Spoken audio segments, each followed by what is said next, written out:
I love Sonic Adventure 2. No, I don't.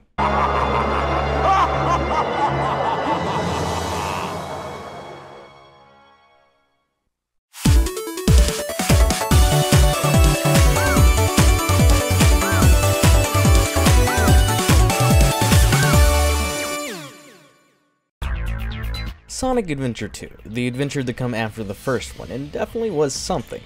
Now, I'm not going to outright tear this game a new one, but I might. Who knows? Guess we'll see where the script goes on from here, because, man, this is going to be one heck of a hot take. As stated in my previous video, I know a lot of people like Sonic Adventure 2 more than its predecessor, for many reasons. One reason being they removed the hub worlds, so now you're not having to aimlessly walk around trying to find where you're supposed to go, or where the heck Tikal is. And two, it's not really too much of a repeating story. Even though it goes over the same events on both Hero and Dark, you get to see it from everyone's perspective, and you have a true final story that takes place after the events of the story as a whole, which makes it worth playing through all the way. The strong point I'd give Sonic Adventure 2 is, oddly enough, its story. Even though it's clear that Shadow the Hedgehog looks nothing like Sonic the Hedgehog, but for whatever reason the world's smartest scientist, ranking in at an IQ of 300, which I highly doubt, it's Shadow, who looks like Super Sonic, confused for as Sonic. And even close-up shots of the Hedgehog on the news apparently looks like Sonic with spotlights beaming down on him. This guy most certainly looks like a blue hedgehog. While there are some good things to take away from this game, such as being more consistent with levels and having a more linear and easier to follow story with less repeating things, and a really huge overhaul to the Chao Garden, which I forgot to mention in my video about Sonic Adventure. For some reason, the Chao Garden is perfect. Side tangent aside, the only thing I really loved about this game is the fact that it gave you the option to choose whether you wanted to be a hero or a villain. And not many games offered that kind of story progression in a sense at that time. So being able to go in with the mindset that you're playing as Team Dark, your end goal is world domination, is pretty cool. Overall, story-wise, I'd say Sonic Adventure 2 was decent, and the music is still a bop.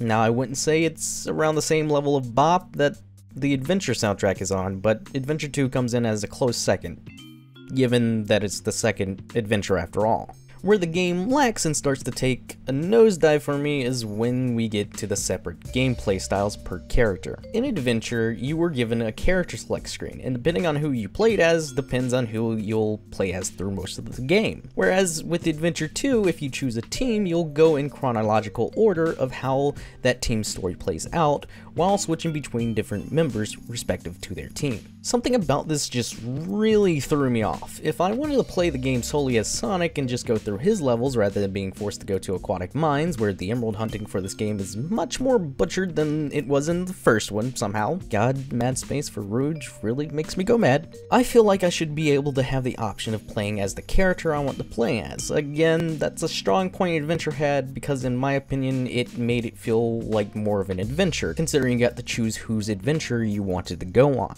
This is just a really small nitpick I have with Sonic Adventure 2, not something to completely turn away from the game. I just feel like changing between characters mid-story feels kind of weird with the pacing. I mean, sure, when you're done, you can go to the overworld map and select which stage you want after completing it for replay value, but I don't know, the whole adventure feel just really didn't resonate with me there. Another thing I didn't really like about this game is just the lack of hub worlds. Like, I understand that the hub world in Adventure can be a bit overwhelming, but I thought that was the whole point of Sonic Adventure, to go on an adventure. Being able to access hub worlds and see the team bring this world to life really gives you a sense of adventure, because you get immersed and introduced to so many different things outside of just playing the game, aside from the Chao Garden. Can you find a statue near a burger shop and bring him to the sunset on a beach in Sonic Adventure 2? No, you can't. They don't even reference Mr. Statue Guy in the second adventure. It's almost as if the importance of the statue is non-existent. I feel really upset, and I demand that you bring this guy back in a future game. Hashtag bring back Statue Guy. I'm coming for you, Sega. And don't get me started on Amo Chao. Okay, a little over-exaggeration. Now, Amo Chao isn't that bad. He's tolerable. He doesn't pose as any obstacle that stops you from getting to where you have to go. I mean, sure, the flying around and saying common sense stuff is kind of annoying, but at the end of the day, you can still pick him up and chunk him across the stage or shoot him down with a mech. So, I mean, it all works out in the end. He hurts you mentally, you hurt him both. Good trade.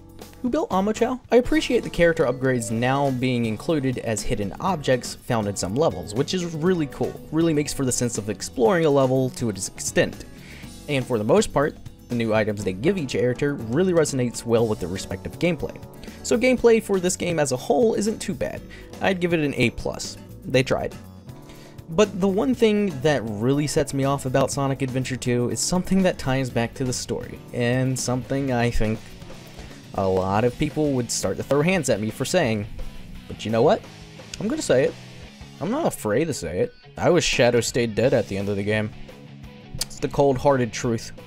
I know he's a fan favorite, and I agree his character is super great, but him coming back makes his sacrifice at the end of Sonic Adventure 2 pointless and doesn't really make me feel bad for him at all. Plus, Sonic finding out that Shadow isn't dead and isn't shocked by this at all in Heroes really brings home the cake of how much his sacrifice really meant to the franchise as a whole. He didn't do this to save Maria, he did this to go to Taco Bell after Eggman revived him in Shadow the Hedgehog, but you wouldn't know this information unless you spent 15 minutes fighting the final boss of Shadow the Hedgehog. The moon didn't just flip over either. I'm watching you, Izuka-san. I'm watching you. That tangent aside, the final boss isn't all too interesting either. Like, you're telling me Shadow's brother was this weird giant lizard thing that Gerald made, but then stopped working on because Black Doom said that he can take this and turn it into something much smaller, and instead of killing the prototype off, you just left it alive? This sounds like something Umbrella Corps would do in Resident Evil. Plus, it attaching itself to the Space Colony arc as a self-destruct sequence isn't something that I needed to take note of. Gerald has some weird fetishes, to say the least. Sonic Adventure 2 did try to live up to Sonic Adventure. To some, yeah, it's seen as a great game, nothing wrong with that. To me, it just kinda sucks. I never really enjoyed it. There's only a few moments in the game where I'm actually liking what's going on, and then the rest just sort of drags on. With that said, Sonic Adventure 2 is a decent game. Not the best, definitely not better than Adventure, I mean that's debatable, but it tried. And I'd say it succeeded at doing what it was meant to do. But which do you like more? Sonic Adventure or Sonic Adventure 2? Let me know in the comments down below. Thank you so much for watching. If you liked this video, please don't forget to leave a like. Be sure to subscribe and click that notification bell to keep up with more content similar to this. And I'll catch you guys later.